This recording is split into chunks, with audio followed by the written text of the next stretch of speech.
Thank you, Mr. Chairman, Mr. Secretary. Thank you for being here. Let me start with what I hope is a simple question. Do we need to have more or fewer people coming to our southern border?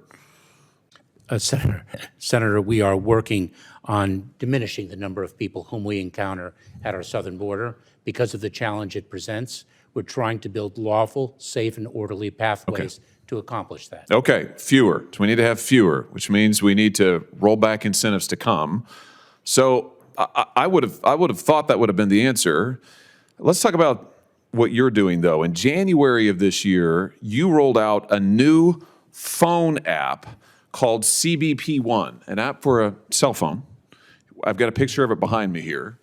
This phone app allows, and I'm going to quote from your own fact sheet, it allows, and I quote, non-citizens without appropriate documents for admission to schedule an appointment to come to the border. They can now go on their phone and schedule a time to come to the border and then be admitted. And you identified 7 separate border points of entry where they could come. 5 of them in Texas, 2 of them in California, 1 in Arizona. It's like a concierge service for illegal immigrants. My question is, you didn't think the border crisis was bad enough that now we're going to have an app that allows illegals to schedule their appointments and come and be admitted to this country? Senator, you're mischaracterizing the use of the application. Let me explain it to you. We are currently enforcing the public health order of Title 42, and I know you're very familiar with it. There is a process for individuals who claim an exception to the Title 42 expulsion authority because of an acute medical condition. Well, let's talk about this app. If I may finish, an urgent humanitarian reason. So instead of them coming in between the ports of entry to claim that urgent medical condition, that extraordinarily acute humanitarian cause, we allow a limited number to arrive at our ports of entry and seek the emergency relief that they need. Schedule, you allow them, let's be particular about what you do. And I should say that the CBP One app was not unveiled for the first time on January 5th of this year. Oh, no, but you changed it. You made it available on January 5th to the illegals themselves. You don't have to be a lawyer to use it. You don't have to be a member of a non-governmental organization. Anybody can download the app and use it on their phone. And for the first time, you allowed them to schedule appointments. Now, let's talk about what actually happens when they come to the border. It's interesting. You characterized this when you rolled it out as an application for applying for asylum. But nowhere on the app do you actually require the illegal migrants to apply for asylum or to claim asylum or anything about asylum. And in fact, when they then get to the border, you don't ask them questions, you don't do interviews, you just release them. Here's the Texas Monthly, not a notable conservative outlet, who reports, and I quote, "At no point does the app ask users, are you seeking asylum? Those arriving for the CBP One appointments are given no interviews, asked no questions about vulnerabilities that they may or may not have listed in the app or about why they're coming to the United States. They're simply released into the country," end quote. So rather than building a wall, Mr. Secretary, you have built Ticketmaster for illegal immigrants. You are, Senator, you are conflating programs. Let me explain just respond to this. Is it true that they are given no interviews, asked no questions, and simply released into the country? Let me explain to you what we announced on January 5th. No, I want you to explain to me what's happening. I know what you announced. I read it to you. So I will explain to you what is happening. Are they given interviews? Let's start with that. Are they given interviews? We were previously experiencing That's starting to sound like a no. Well, let's just hone in here. Mr. Secretary, my time is very limited. I don't mean to interrupt you, but I want to drive to some clarity here. The Texas Monthly has reported that once illegal immigrants go on their phone and reserve their time to come to the border, once they use your concierge service that you've created for them, when they come, they are given no interviews. They are asked no questions about any vulnerabilities. They are simply released into the country. Is that happening?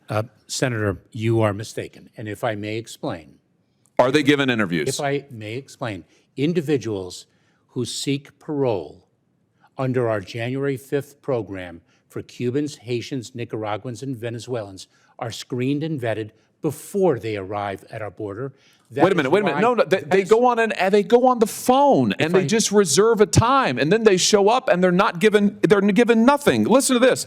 Even immigration advocates are amazed about this. Here, also from the Texas Monthly. Here's one immigration advocate whose first name is Orta. She says, that's the crazy part. Nothing in this new program requires you to actually seek asylum. Somehow, we've decided to punish those who arrive at the border without the app, who may be seeking asylum, but we just let in anybody who may or may not have any particular reason to seek asylum, so long as they've made an appointment on your Ticketmaster app. This seems crazy to me. Senator, it's a complete mischaracterization of the program that we announced and are implementing. So how many people have used the app then? That you are referring to. So if I can explain. How many people have used the app? So we had a significant surge of Cubans. How many people have used the app? Nicaraguans and Venezuelans. Mr. Secretary, you're here to answer my questions. How many people have used the app? Tens of thousands have sought to make an appointment at the port of entry under our parole program. Okay, good. How many have been admitted without an interview at the border? You are, again, inserting a fact that does not belong in your question. So if I can, I will get you the precise. I'm reading to you from public reports about how your own app works. You're just blanket denying. Actually, you're not quite denying it. You're saying that maybe we don't understand. Apparently, I don't understand. Texas Monthly doesn't understand. Immigration advocates don't understand. You're the only one who understands, yet you won't answer my question. How much did this cost to develop, by the way? Senator, I don't have the cost, but let me share with you a critical Well, will fact. You get it for us? Let me share with you a critical Will you fact. get us the cost of to develop this app? Happily. Did you contract with a tech firm to develop it?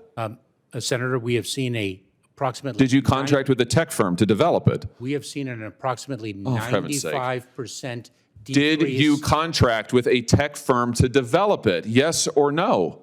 Senator, this was led by U.S. Customs and Border Protection, our technical experts within the agency, and I certainly will get an answer to your question whether outside consultants were utilized So you don't in the know. development process. You don't know. May I explain to you, since you have a misunderstanding of the program, what it is and the impact, the positive impact it has had on encounters of these four populations in between the I just want to know entry. why it is that you are allowing people to come to this border, to make appointments, to not be interviewed, and then how many have just been released? Is it true, by the way, as the Texas Monthly reports, that they're simply released into the country on official parole? And get this, they're not given, according to their reporting, any kind of follow-up. Their court dates are in immigration courts, Texas Monthly reports, not even necessarily asylum trials. They're often general deportation hearings where defendants can make arguments for remaining in the country. Is that true? That is a completely mistaken understanding of how the immigration process works. That language is completely confusing and erroneous. Well, it is confusing. What's confusing is why anybody would think that an app like this to allow illegal immigrants to literally reserve a time to come to the border and then be ushered in without an interview, without follow-up, without tracking is stunning. It's absolutely stunning. Let me ask you in my very short time remaining something else about Chinese nationals. I've only got a minute left. That is false. Let me ask you about the Chinese nationals who we all saw coming over the border, busloads of them, and then being released in the American interior. What's the percentage increase of Chinese nationals who crossed the border this year, Mr. Secretary? Let's just focus on maybe the Rio Grande Valley sector. The number of Chinese nationals encountered at our southern border has increased significely. Do you know how much? Over the past, I don't have the precise I percentage. do. It's 900% just in the Rio Grande Valley sector. Are any of these people who came in this bus, these Chinese nationals, members of the Chinese Communist Party?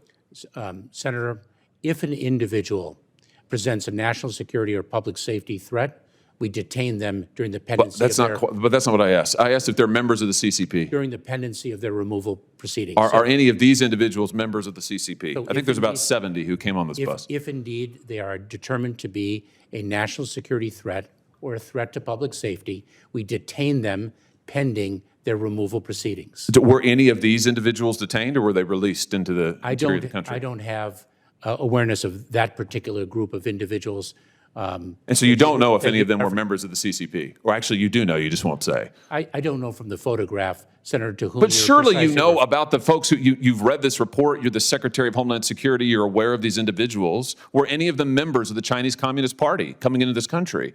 Senator, you're providing me with a group of individuals without names, identities, or So you're not information. familiar with this incident that was widely reported on at the southern border? Don't you think it's strange that we have busloads of Chinese nationals coming across our southern border?